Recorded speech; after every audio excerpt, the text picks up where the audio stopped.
Good evening मेरे प्यारे साथियों, कैसे हैं आप सभी। मुझे उम्मीद है आप लोग काफी अच्छे होंगे और मन लगा के पढ़ाई कर रहे होंगे आप सभी लोग, है ना बेटा। जो आपकी सीरीज चल रही थी आपकी D K plus B rewind test series, जिसे हम आपके देखते थे, जो आपके पीवाईक्यू सभी आपके हुए हैं आपके, है ना बेटा। चलो, जिसमें हमने आपके मतलब लगभग 6 क्लासेस आपकी हो चुकी हैं। आज हम देखेंगे, आज सितंबर 21 आपका पेपर हुआ था फर्स्ट शिफ्ट में, उसमें आपका सी वाला पोर्शन, यानी कि जो आपके 30% बच्चे हुए हैं आपके, आज हम उनको सॉल्व करेंगे। चलो बेटा, उससे पहले आज का मोटिवेशन तो बुक है हमारे पास में। समस्या वही है, समस्या वही है जहां हम सोचते हैं, समस्या वही है जहां हम सोचते हैं हमारे पास बहुत समय है। समस्या वही है जहां हम सोचते हैं कि हमारे पास बहुत समय है। क्या लगता है बेटा आपके पास बहुत समय है ना। समय कभी भी आपको समय नहीं देता है ना। जो समय चल रहा है बस वही अच्छा समय चल रहा है, उसमें अपना बेस्ट दीजिए। तो चलिए, आज हम देखेंगे डिसिप्लिन नंबर 4, है ना। डिसिप्लिन नंबर 4 और 5 आज ही कंप्लीट करेंगे, है ना बेटा। चलो, तो थोड़ा सा आज हम फास्ट चलेंगे। सवाल क्या आपका, क्वेश्चन बेटा आपका है कि which of the following the largest source of nitrogen. क्या बोल रहा है, ये पूछ रहा है कि निम्न में से नाइट्रोजन का सबसे बड़ा स्रोत कौन सा है। तो बताइए सबसे बड़ा स्रोत कौन सा है बेटा आपका। तो वो हो जाएगा आपका एटमॉस्फेरिक नाइट्रोजन। कौन सी, वायुमंडलीय नाइट्रोजन जो है आपकी, वो क्या आपकी सबसे बड़ा स्रोत है किसका, नाइट्रोजन का। आगे देखो, सवाल सवाल क्या आपका, तो सवाल है आपका विच of the following is which of the following is a protein energy mall nutrition, PEM जिसे हम बोलते हैं। क्या बोलते हैं, कौन सा इनमें से आपका, क्या बेटा, कौन सा इनमें से आपका प्रोटीन एनर्जी माल न्यूट्रिशन है, यानी कि प्रोटीन ऊर्जा कुपोषण आपका इनमें से कौन सा है। हमारे पास ऑप्शंस क्या क्या है बेटा। ऑप्शन ए है marasmus, night blindness, goitre and anaemia. बताइए क्या होगा इसका आंसर। तो इसका आंसर होगा बेटा आपका मरस्मस, आपका करेक्ट आंसर आपका हो जाएगा, जिसे हम सूखा रोग के नाम से भी जानते हैं हम इसे, है ना बेटा। किसके नाम से जानते हैं सॉरी, सूखा रोग से नाम से भी हम इसे जानते हैं, है ना। ये बात आप जानते हो, जो एनीमिया होता है वो किससे होता है बेटा, लैक ऑफ हीमोग्लोबिन आपका, है ना। जो आपका हीमोग्लोबिन है वो पूरी तरीके से मतलब काम ना करे, मतलब कम हो जाए आपका, लैक ऑफ हीमोग्लोबिन आपका, है ना। अगर बात की जाए आपकी गोइटर की बात की जाए, किसकी बात की जाए बेटा, गोइटर की बात की जाए, तो इसमें क्या होता है, इसमें आपका क्या बेटा रह जाएगा आपका लैक ऑफ आयोडीन, है ना। किसमें, आपकी डाइट में, इन द डाइट, ठीक है ना। और नाइट ब्लाइंडनेस तो आप जानते ही हो, है ना। क्या जानते हो, नाइट ब्लाइंडनेस तो आप जानते ही हो क्या होता है आपका। चलो, आपके जो पीईएम होता है बेटा, क्या होता है, प्रोटीन पीईएम, इसको क्या बोलते हैं, प्रोटीन एनर्जी माल न्यूट्रिशन जैसे बोलते हैं हमें, है ना। जिसमें आपकी दो प्रकार की बीमारियां आती है, कौन कौन सी, एक होती है आपकी क्वासिओरकर और एक होता है आपका मरस्मस। क्या होता है बेटा, क्वासिओरकर मरस्मस होता है। देख लो अंतर क्या है दोनों में, है ना। चलो आगे देखो, सवाल क्या आपका बेटा, तो सवाल है आपका विच of the following meninges of the human brain form the thin dedicated middle layer given a web like question. क्या बोल रहा है कि मानव मस्तिष्क की निम्नलिखित में से कौन सी तानिका एक जाल जैसी गद्दी देते हुए पतली नाजुक मध्य परत बनाती है। भाई कौन सी होती है बेटा आपकी, तो वो होती है आपकी अर्केनॉइड। कौन सी होती है आपकी, तो वो होती है बेटा आपकी अर्केनॉइड, या बोले तो जालता आपकी होती है ना। देखो आप यहाँ पर, देखो यहाँ पे होता क्या है कि आपकी 3 लेयर्स होती हैं, पास वाली पाया मैटर, दूर वाली डोरा मैटर, और जो बीच की होती है उसे बोलते हैं अर्केनॉइड। क्या बोलते हैं बेटा, बीच वाली होती है उसे बोलते हैं अर्कोनॉइड, है ना। जो कि आपके ब्रेन को एज कुशन के समान मतलब प्रदान पर करती है आपका, है ना। पाया मैटर पास वाली, दूरा मीटर दूर वाली, अर्कनॉइड आपकी बीच वाली, ठीक है ना। चलो आगे देखो, सवाल सिंपल सा आपके एग्जाम में आया हुआ है, वो क्या है देखो, which of the following belongs to the same division of plant kingdom. क्या बोल रहा है कि आपको बताना कि सेम डिवीजन में कौन सा आ रहा है आपका, है ना, कि निम्नलिखित में से कौन सा पादप जगत के एक ही प्रभाग से संबंधित है, तो कौन सा आपका है ना। उससे पहले ये देखो, आपके एनसीईआरटी में क्लास 9th की में डायवर्सिटी आपको लिखा हुआ ना, चैप्टर जो है आपका, उसमें क्या लिखा हुआ देखो, ये लिखा हुआ ब्रायोफाइटा। ये क्या है बेटा आपका, तो ये आपका है ब्रायोफाइटा आपका है ना। इसमें क्या लिखा हुआ है, these are called amphibians of plant. इन्हें हम क्या बोलते हैं, इन्हें हम बोलते हैं एम्फीबियंस ऑफ प्लांट किंगडम बोलते हैं, है ना। आगे क्या बोला गया, आगे बोला गया the plant body is commonly differentiate to form stem leaf like structure. यानी कि इसकी जो बॉडी होती है आपकी, वो आपकी क्या होती है बेटा, स्टेम और लीफ में डिवाइड हो जाती है आपकी, है ना।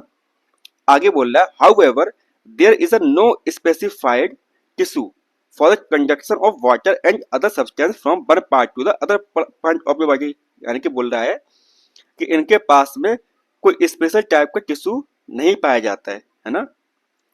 जैसे ना मतलब एक फंक्शन होता है कि मतलब ये काम वो करेगा, है ना, तो वैसा यहाँ पर कुछ भी देखने को नहीं मिलता है आपको।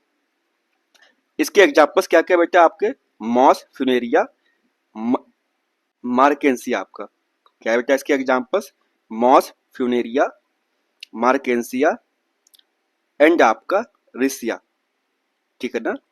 तो ये आपके 3 एग्जाम्पल है, रिसिया आपका हो जाएगा, मार्केंसिया आपका हो जाएगा एंड आपका फ्यूनेरिया आपका हो जाएगा, ठीक है ना। तो कहाँ पर आपको मिल रहा है ये देखने को, तो ये मिल रहा है आपको ऑप्शन नंबर बी में, रिसिया, मार्केंसिया, फ्यूनेरिया। तो इसका हो गया आपका ऑप्शन नंबर बी, आपका करेक्ट आंसर आपका हो गया है ना बेटा। चलो आगे देखो, सवाल सिंपल सा है ना, बस थोड़ा सा आपको चमका देगा। सवाल क्या है कि which of the following minerals prime function is to maintain growth and keep osmotic balance of the cell and blood. क्या बोल रहा है कि निम्नलिखित में से किस खनिज का मुख्य कार्य विकास को बनाए रखना और कोशिकाओं और रक्त का प्रासरण संतुलन बनाए रखना कौन करता, बताओ ऐसा कौन सा आपका एलिमेंट है जो आपका ग्रोथ को मेंटेन करता है और साथ ही साथ आपको ऑस्मोटिक बैलेंस को बनाए रखता है आपका। तो तो कौन सा एलिमेंट होता है बेटा आपका, तो वो होता है आपका पोटेशियम। कौन सा होता है आपका, तो वो होता है आपका पोटेशियम आपका एलिमेंट होता है, ठीक है ना। चलो आगे देखो, सवाल क्या है आपका, सवाल सिंपल सा है, एग्जाम्पल ऑफ फाइलम पोरीफेरा। क्या बोल रहा है कि पोरीफेरा का एग्जाम्पल आपका क्या होगा, बताओ, क्या वह हाइड्रा होगा या वह पिनवर्म होगा, साइक्लोन होगा या आपका प्लेरिया होगा। देखो आपकी एनसीईआरटी में साफ साफ लिखा हुआ है, क्या लिखा हुआ है देखो, यूप्लेक्टेला, साइकोन एंड स्पोंजिला। ये क्या आपके बेटा बताओ, ये सब आपके एग्जाम्पल है किसके, फाइलम पोरीफेरा के, ठीक है ना। किसके एग्जाम्पल है बेटा, आपके जो फाइलम पोरीफेरा है उसके एग्जाम्पल्स आपके हैं, है ना। तो फिर बताओ इसमें इसका करेक्ट आंसर क्या हो जाएगा आपका, तो इसका हो जाएगा आपका साइकोन आपका करेक्ट आंसर आपका हो जाएगा, है ना। क्या हो जाएगा आपका, साइकोन आपका करेक्ट आंसर आपका हो जाएगा, ठीक है ना। चलो बेटा आगे देखो, यहाँ पे लिखा हुआ है सिंपल सा सवाल है, transmitted by the female Culex mosquito. बताओ कौन सी बीमारी फीमेल क्यूलेक्स मॉस्क्यूटो से होती है, मादा क्यूलेक्स मच्छर से आपकी ट्रांसफर होती है। ऑप्शन ए है Congo fever, fluorosis, dengue, malaria. कौन सा होगा बेटा आपका, तो इसका होगा आपका correct answer option number B वाला, जैसे हम बोलते हैं फाइलेरिसिस, है ना। क्या बोलते हैं बेटा इसे हम, फाइलेरिसिस बोलते हैं इसे हम, है ना। आगे देखो, ये देखो जो आपका फाइलेरिसिस है वो क्या होता है, वो एक जापानीज इंसेफेलाइटिस है आपका। क्या बेटा, जापानीज इंसेफेलाइटिस से बोलते हैं ना, जो कि मोस्ट कॉमन डिसीज है किसमें, जो कि स्प्रेड होती है फीमेल क्यूलेक्स मॉस्क्यूटो से काटने से, है ना। आगे देखो, आगे आपका फीमेल क्यूलेक्स मॉस्किटो है ना, जो कि क्या होता है बेटा बताओ, क्यूलेक्स मॉस्किटो ट्रांसफर इन्फेक्शन माइकोएस्किस जापानीज इंसेफेलाइटिस वायरस, जिसे हम जीईवी के नाम से जानते हैं, है ना। क्यूलेक्स मॉस्किटो जो होता है आपका, जो क्या करता है बेटा, मॉस्किटो जीनस से आपका है ना। देखो इसके सिम्टम्स क्या क्या होते हैं बेटा आपके, inflammation of organ, inflammation of organ.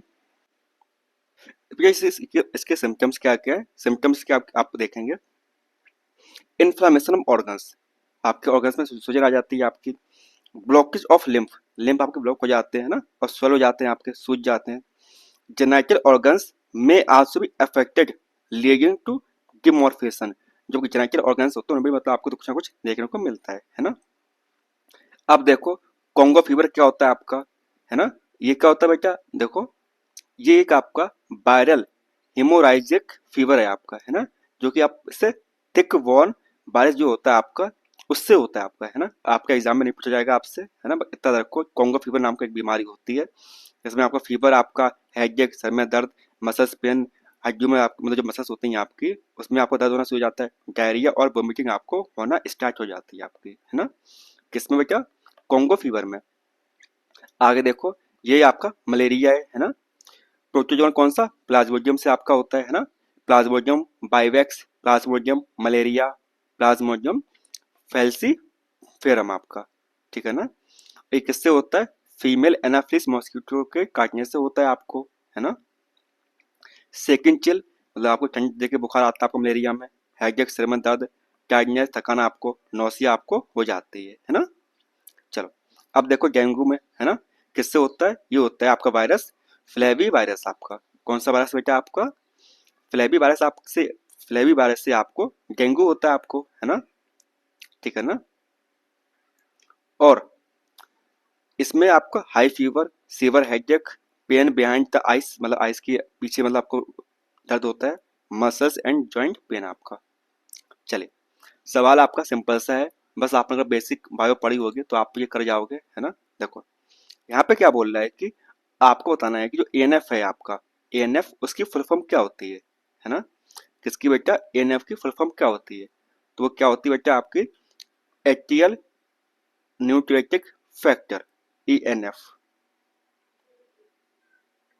चलो आगे देखो सवाल क्या बेटा आपका, तो सवाल सिंपल सा है, which of the following disease caused by Treponema pallidum, है ना, ट्रिफोनेमा पैलिगम जो बीमारी है वो किसकी वजह से आपको होती है, बताइए। हमारे पास ऑप्शंस हैं, एड्स, सिप्लिस, ऑस्टियोपोरोसिस एंड आपका गोनेरिया।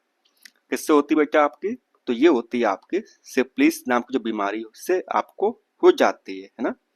उपदंश जिसे हम बोलते हैं हिंदी में, क्या बोलते हैं बेटा, जिसे हम बोलते हैं उपदंश, इसे हम बोल देते हैं, ठीक है ना। बाकी आप जानते ही हो जो एड्स है आपका वो किससे होता है, वो आपका एचआईवी वायरस से होता है आपको, है ना। ऑस्टियोपोरोसिस जानते ही हो आप, मतलब हड्डियों में दर्द आपका शुरू हो जाता है आपका, है ना। गोnorrhea जानते ही हो क्या होता है आपको। आप सभी होशियार बच्चे हो, समझदार हो, पढ़ लिखे हो, है ना, पढ़ते भी आप लोगों को। देखो सवाल है सिंपल सा, a minute vessels of sorry particular capillaries network run parallel to the Henle loop forming dash shaped vasa recta। Simple सी बात है, आपसे पूछा गया कि हेनल रूप जो है आपका उसका शेप क्या होता है। देखो एस्किटी सिस्टम आपका, ये नेफ्रॉन है ना, क्या बेटा नेफ्रॉन आपका है ना। ये देखो हेनल रूप, है ना, ये कैसा है आपका, ये आपका यू के शेप का है, किस शेप का बेटा आपका है, तो ये आपका यू के आकार का है, तो क्या हो जाएगा आपका, इसका हो जाएगा आपका यू, यानी कि ऑप्शन नंबर बी आपका करेक्ट आंसर, है ना। चलो अगला सिंपल सा सवाल है, बस जिस प्रकार से भैया ये हंस रहे हैं ना, उसी प्रकार से आपको फटाक से आंसर मार के आगे बढ़ना चाहिए, ठीक है ना। देखो the movement of nutrition in a cycle manner in the environment constitute which of the following, क्या बोला, पर्यावरण में पोषण तत्वों का चक्रीय रूप से संचलन निम्नलिखित में से किसका गठन करता है, तो किसका करता है बेटा, वो होता है आपका बायोजियोकेमिकल साइकिल। कौन सा? जैव भू रासायनिक चक्र। ठीक है ना? चलो, ये तो कर लोगे ना आप लोग कि आपसे बोला गया, क्या बोला गया बेटा आपका? What percentage does oxygen contributes in the composition of air. जो आपका वायुमंडल, जो आपकी हवा है एयर, उसमें ऑक्सीजन का कितना प्रतिशत आपका होता है? तो कितना होता है बेटा आपका? तो वो होता है 20.09% आपका रहता है ना? चलो आगे देखो, सवाल है सिंपल सा, एनसीईआरटी पढ़ी होगी तो आप दे पाओगे जवाब, वरना इस प्रकार से आप जैसे भैया जी बैठ के मतलब चादर ओढ़ के मतलब बैठे हुए ना पत्ते ओढ़ के, वैसे आप भी मतलब कम्बल ओढ़ के बैठ जाना कि हमने तो पढ़ी नहीं, हमको आता ही नहीं वो कुछ, है ना? चलो, a normal human being on an average breath how many times in a day. क्या बोल रहा है? मनुष्य एक सामान्य मनुष्य एक दिन में औसतन कितनी बार सांस ले सकता है? बताओ कितना टाइम्स होता है बेटा आपका? तो वो होता है 22,000, यानी कि 22,000 टाइम्स एक वयस्क ले सकता है सांस। ठीक है ना? चलो, सवाल है सिंपल सा, आपको पता होगा सवाल क्या है। Belong Eukarya domain of classification. आपको बताना है कि निम्नलिखित में से कौन सा वर्गीकरण के यूकेरिया डोमेन में से संबंधित है। पता कौन सा बेटा आपका? तो वो है आपका एंटमीबा। कौन सा है आपका बेटा? तो वो है आपका एंटमीबा आपका हो जाएगा, है ना? आप ही जानते हो ना, जो चार्ल वूस से मतलब देखो, जो 5 कन्या तो किसने दिया था? वो दिया था आपके आर एच विटिकर ने, 1969 में दिया था उन्होंने, है ना? उसके बाद में आपके आए थे कार्ल वूस नाम के थे आपके, है ना, वैज्ञानिक, जो दिया था 1990 में, है ना? क्या दिया था? 3 डोमेन सिस्टम, यानी कि 6 किंगडम क्लासिफिकेशन दिया था उन्होंने। क्या दिया था बेटा उन्होंने? उन्होंने 3 किंगडम क्लासिफिकेशन दिया था। लिख देते हैं एक मिनट आप लिए, मुझे पता आप लोग बहुत ही ज्यादा परेशान हो रहे होंगे, है ना? देखो, कार्ल वूस, इन्होंने दिया था, क्या दिया था बेटा? 6 किंगडम ऑफ क्लासिफिकेशन, या बोले तो 3 डोमेन। क्या बेटा? 3 डोमेन। ठीक है ना? अब देखो, इन्होंने जो 3 डोमेन दिए थे, क्या दिए थे? जो 3 डोमेन दिए थे, इनका पहला डोमेन कौन सा था बेटा आपका? फर्स्ट था उनका आर्चिया। सेकंड था इनका क्या था? तो वो था आपका बैक्टीरिया। थर्ड था इनका यूकैरिया। क्या था बेटा? थर्ड था इनका यूकैरिया था आपका। ठीक है ना? बात समझ में आई? और जब आपका यूकैरिया था उसमें क्या था बेटा आपका? उसमें आपका प्रोटिस्टा, फंजाई, प्लांटी, एनिमल, आपके सब आते थे इसमें, है ना? चलो आगे देखो, सवाल सिंपल सा है, आपको बताना कि ये कौन से किंगडम से आपका मिलेगा आपसे, है ना? कौन से किंगडम में इसका आपका आंसर मिलेगा। सवाल है क्या? It include multi multi cellular और मैनी सेल्ड ऑर्गेनाइजेशन। इसमें बहुकोशिकीय या अनेक कोशिका वाले जीव होते हैं, यानी कि मल्टी सेलुलर मतलब ऑर्गेनिज्म पाए जाते हैं। ओके, आगे बोल रहा है the body is made up of networks, यानी कि इसे हम बोलते हैं माइसेलियम। जहाँ पे माइसेलियम जो थैला होता है उसे बोलते हैं हाइपी। माइसेलियम की बात आ जाए, हाइपी की बात आ जाए, तो उसमें क्या आएगा बेटा? सिर्फ और सिर्फ फंजाई आएगी। और फंजाई में कौन सी आपकी? मशरूम। नाम तो सुने होंगे, है ना? देख के मुंह पानी आ गया होगा मशरूम को, है ना? चलो देखो, आपको बताना कि इनमें से कौन सा आपका गलत है। क्या है बेटा आपका? कौन सा इनमें से आपका इनकरेक्ट है? बताओ। पहला ऑप्शन क्या है? देखो, 31 pairs of spinal nerve emerge from the spinal cord. क्या बोल रहा है? मेरु रज्जु से 31 जोड़ी मेरु तंत्रिकाएं निकलती हैं। बिल्कुल सही बात है ना? The function of the sympathetic and parasympathetic nervous system are complementary to each other. क्या बोल रहा है, अनुकंपी और परानुकंपी तंत्रिका तंत्र के कार्य एक दूसरे से क्या होते हैं, पूरक होते हैं। बिल्कुल सही बात है। तो आपसे पूछा गया इनमें से कौन सा आपका गलत होगा बेटा, ना तो आपका ए होगा ना तो बी होगा, कौन सा हो जाएगा आपका, ना तो फर्स्ट और ना तो सेकंड। चलो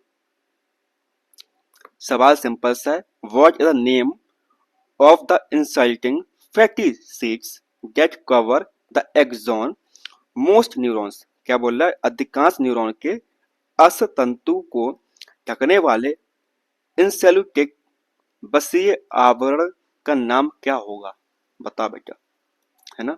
किताब उठाओ, देखो जाके न्यूरॉन को देखो, ये आपका बेटा न्यूरॉन है आपका, क्या है आपका बेटा बताओ, तो ये आपका है न्यूरॉन आपका है ना। अब आपसे पूछा गया है कि जो फैटी जो आपकी सीट होती है वो किससे आपकी कवर होती है ना। तो क्या होती है बेटा, इससे बोलते हैं, क्या बोलते हैं, इससे बोलते हैं न्यूरोलीमा। क्या बोलते हैं इसे हम, तो इसे हम बोलते हैं न्यूरोलीमा, इसे हम बोलते हैं, है ना। अगर न्यूरॉन पढ़ा होगा आपने क्लास 10th में तो पता होगा आपको, है ना। चलो आगे देखो, सवाल है how many chromosomes are there in a sperm and an ovum और an egg of the human being. क्या बोला, मनुष्य के शुक्राणु तथा अंगाणु में कितने गुणसूत्र पाए जाते हैं, तो कितने पाए जाते हैं तो वो होते बेटा 23 आपके क्योंकि बेटा यहाँ पे किसकी बात हो रही है पता ना, यहाँ बात हो रही है स्पर्म, ओवम या एग की। और ये बात आप जानते हो, आपका स्पर्म हुआ या आपका ओवम हुआ या आपका एग हुआ, इसमें होता आपका क्या, हैप्लॉइड होता है। क्या होता है बेटा आपका, इसमें आपका होता है हैप्लॉइड होता है आपका, है ना। यानी कि एन आपका होता है। ये बात आप जानते हो कि जो ह्यूमन होता है उसमें होता है आपका 46 आपके क्रोमोसोम्स आपके होते हैं। जब आपका स्पर्म या ओवम बनता है तो क्या हो जाता है आपका, वो आपके आधे हो जाते हैं, यानी कि 46 डिवाइड बाई 2 क्या जाएगा बेटा, 23 आ जाएगा आपका, है ना। चलो अगला सवाल क्या आपका सिंपल सा, विच of the following statement is not true regarding ammonia. Ammonia के हिसाब से कौन सा आपका सही नहीं होगा, किसके हिसाब से बेटा आपका, अमोनिया के हिसाब से कौन सा आपका सही नहीं होगा, बताइए। जो अमोनिया है आपकी उसके हिसाब से कौन सा स्टेटमेंट आपका करेक्ट नहीं होगा। देखो यहाँ पे लिखा हुआ है kidney play a significant role in its removal. तो क्या मतलब, किडनी ही मतलब काम करती है अमोनिया को वो करने के लिए, ऐसा तो है नहीं। देखो जो आपका ऑप्शन नंबर सी है बेटा, है ना, वो सही हो सकता था, लेकिन क्योंकि जो बाकी जो ऑप्शंस आपके हैं फर्स्ट सेकंड और फोर्थ वो मोर करेक्ट हैं as compare to option number C के, तो इसलिए इसका हो जाएगा आपका ऑप्शन नंबर सी आपका सही आंसर, है ना। चलो समय कम है, मुझे पता है कि बहुत सोचने में कमेंट किया था सर फटाफट बताया करो, आप समझा या ना समझा मुझे फर्क नहीं पड़ता है, तो चलो कोई दिक्कत नहीं है ना। Which of the following is used as oxidant in rockets to burn the fuel. क्या बोल रहा है, ईंधन जलाने के लिए रॉकेट में ऑक्सीकारक के रूप में निम्नलिखित में से किसका उपयोग किया जाता है। किसका करते हैं बेटा, लिक्विड ऑक्सीजन का, किसका करते हैं, द्रव्य ऑक्सीजन का इस्तेमाल करते हैं, है ना।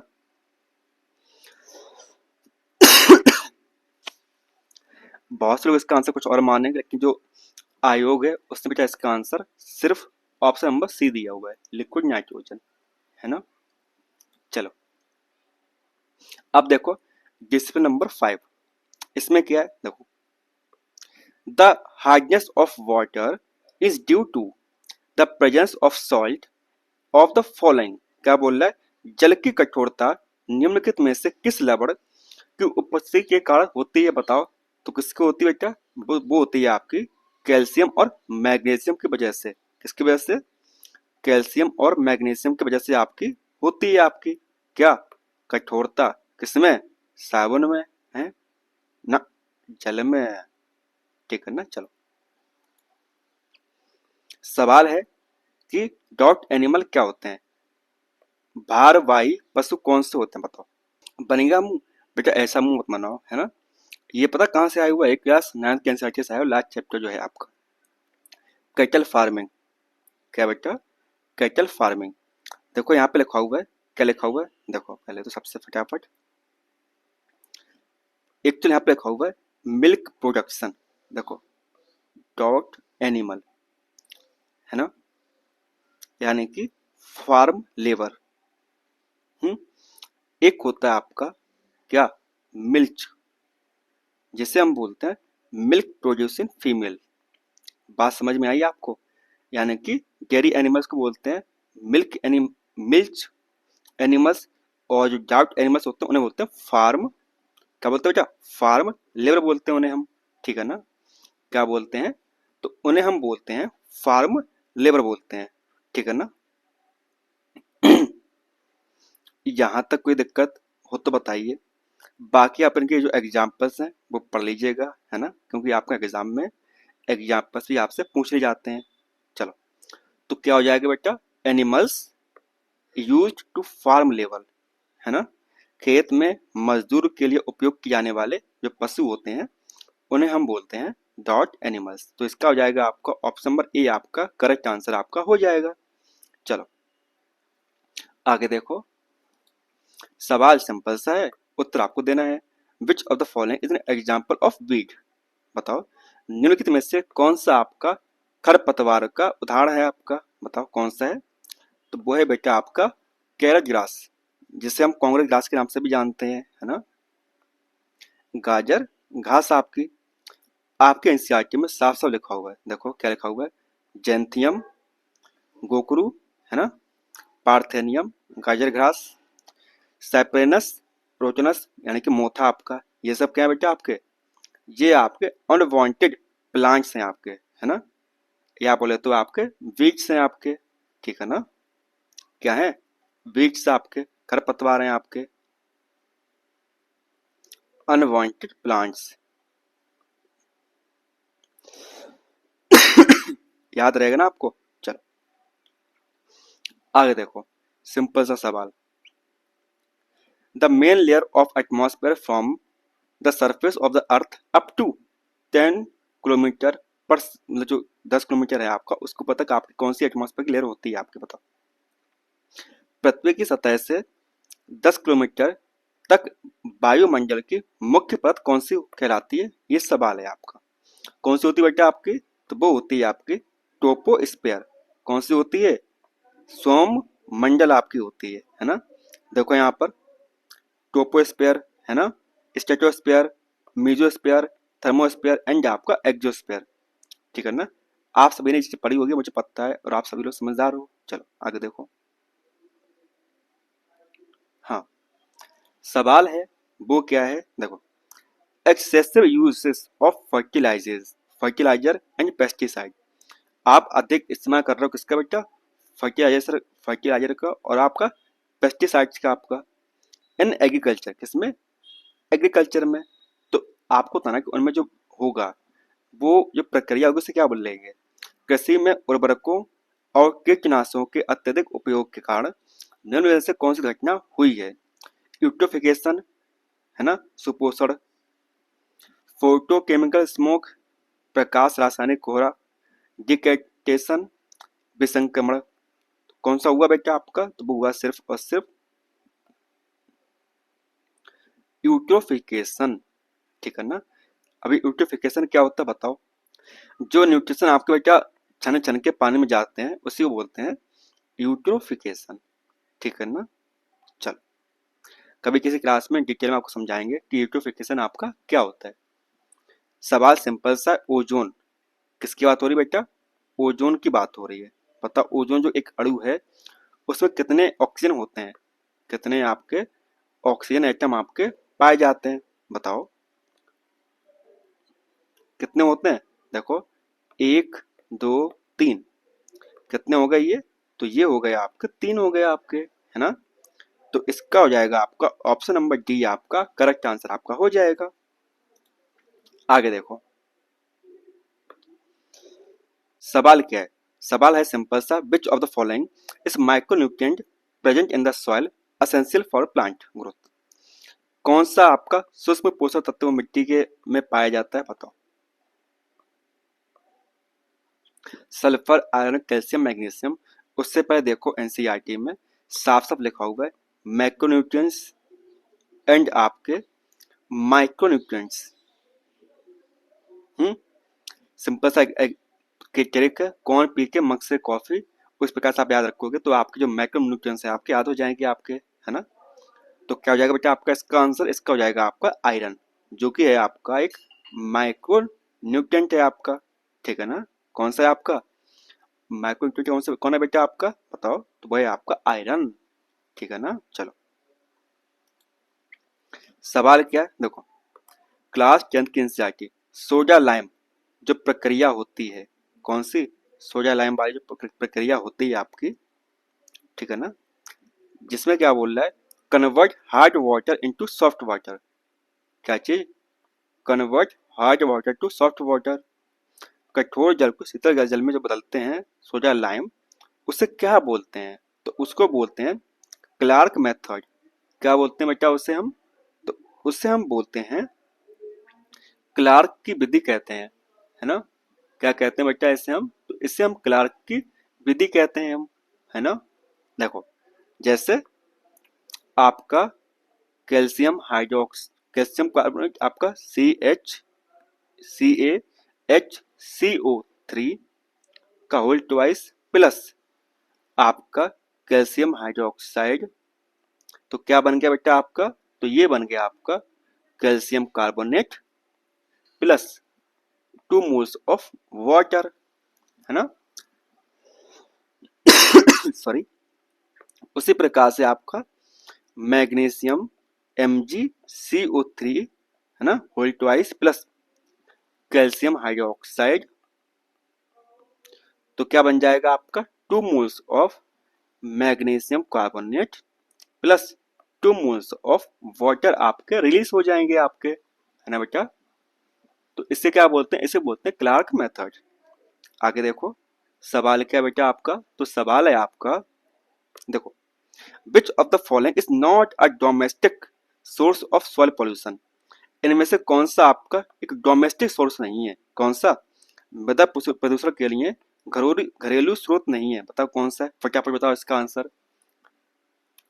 प्लास्टिक बैग होगा, ग्लास बोतल होंगी आपकी, किचन वेस्ट होगा, फर्टिलाइजर आपका नहीं होगा, क्योंकि यहाँ पे बात हो रही है घर की वाली बात, घर में आप कहाँ यूज करते हो फर्टिलाइजर उर्वरक आपका, है ना। चलो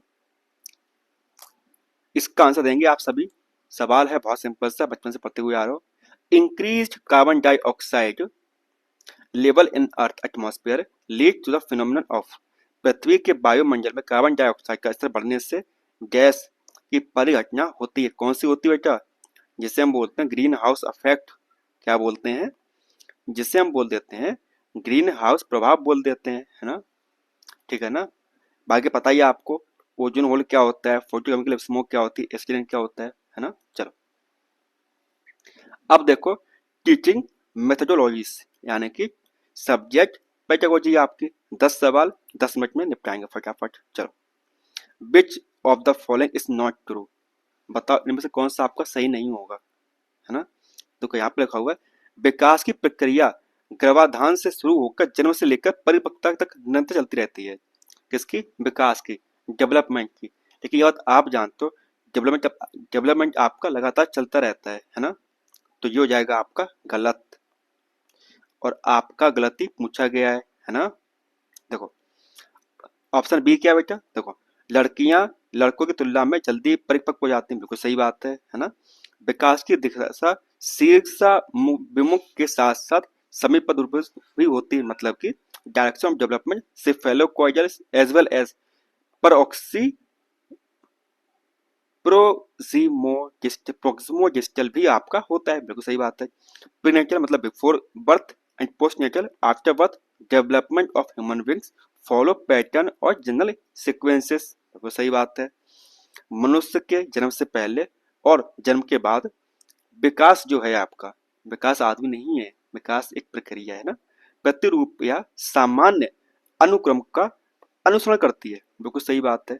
चलो सवाल है सिंपल सा लेकिन टफ तो है थोड़ा सा। देखो, which of the following can be source and form of gender discrimination. क्या बोला, निम्नलिखित में से कौन सा लैंगिक भेदभाव का स्रोत और रूप हो सकता है? किसका? लैंगिक भेदभाव का, जेंडर डिस्क्रिमिनेशन।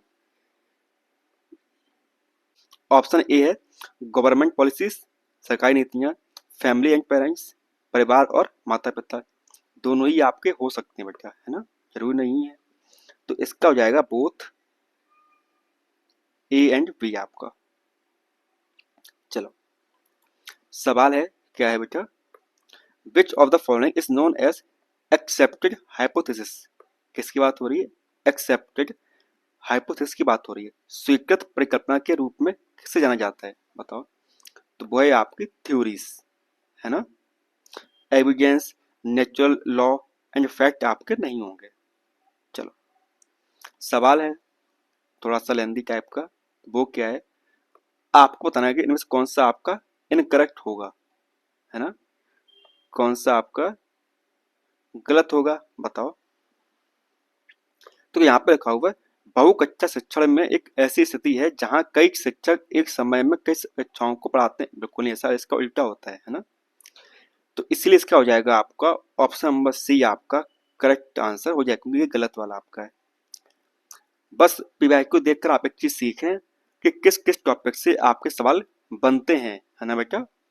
तो अभी इतना टाइम है कि आप उन टॉपिक्स को जाके कर लीजिए, है ना। जाके करेंगे तो क्या होगा, उम्मीद बढ़ सकती है आपको एग्जाम क्रैक करने की। चलो, सवाल है आपका, not a feature of FA. बताओ कौन सा इनमें से फीचर नहीं है किसका? एफए का। एफए जानते हो ना, फॉर्मेटिव असेसमेंट। क्या चीज? रचनात्मक आकलन की विशेषता नहीं है। तो कौन सी नहीं है, फटाफट पढ़ के बताओ, स्क्रीन को पॉज करो, बताओ। तो वो है आपकी आउटकम ओरिएंटेड, समझ रहे हो ना, वो एफए का नहीं है। एक परिणामोन्मुखी नहीं है, क्योंकि ये होता है आपका एसए में। एफए का मतलब ही होता है कि मतलब बच्चे की पर्सनालिटी, मतलब बच्चे का कमियों को सुधार करा जाए, है ना। और ऐसे क्या होता है, ऐसा आपका सिंपल सा रहता है, रिजल्ट आ गया, बच्चों दे दो, नेक्स्ट क्लास में वो देखेगा खुद जो उसे करना है आपका। आगे देखो, अकॉर्डिंग टू सेंसस 11 के हिसाब से चाइल्ड सेक्स रेशियो जो था अपने देश में, वो क्या था?